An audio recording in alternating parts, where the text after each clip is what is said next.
প্রভাত কালে আমাদের আস্বাদ্য বিষয় হলো সূর্য পূজা। শ্রীমতী রাধারানীর সূর্য পূজা, কিন্তু যেজন কৃষ্ণ পূজা করেন তিনি কি সূর্য পূজা করতে পারেন? কৃষ্ণ পূজা করলে কি আর কোনো পূজা করবার প্রয়োজন হয়? আপনারা এর আগে গোষ্ঠী আস্বাদন করলেন না? সে গোবিন্দ যখন মুরলী বাদন করেন বনের মাঝে, সেই মুরলীর ধ্বনিকে শ্রবণ করে সমস্ত দেবতারা তাকে দর্শন করতে আসে, সমস্ত দেবতারা তাকে দর্শন করতে আসে এবং সেবা করতে আসে। যিনি কৃষ্ণ পূজা করেন তাকে তো অন্য পূজা করবার প্রয়োজন হয় না। তাহলে সূর্য পূজাটা কেন করলেন? না, কৃষ্ণ দর্শনে যাওয়ার জন্য সূর্যকে উপলক্ষ করে সূর্য পূজাটা হলো ছলনা, তাই না?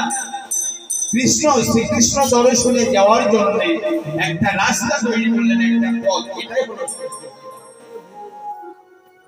যাই হোক, প্রভাত কালে প্রাণ বন্ধু আমার রাধারানী সখীদের সঙ্গে আক্ষেপ করে বলছে, সখীরে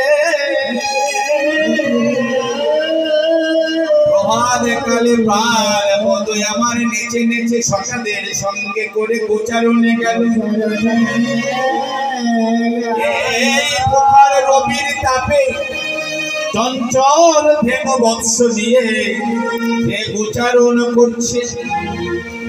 কত পরিশ্রান্ত বনের মাঝে, কত পরিশ্রান্ত মনে মনে ভাবছে, আর আমার বন্ধু আমার বনের মাঝে, আর আমি আজ ঘরে।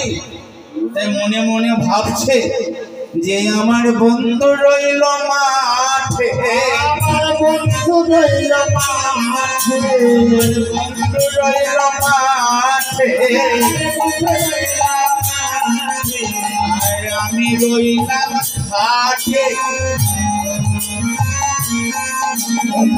আমি রইলাম ঘরের ঘাটে, বন্ধু রইল মাঠে, আমি রইলাম ঘাটে।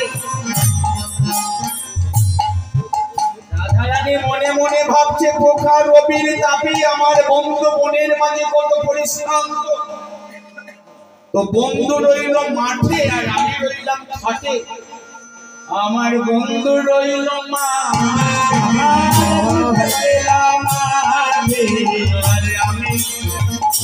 ঘাটে, বন্ধু রইল মাঠে,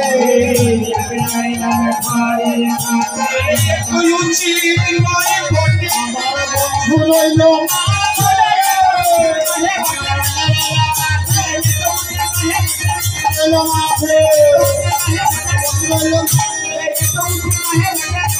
আমার বন্ধু রইল মাঠে, বন্ধু রইল মাঠে।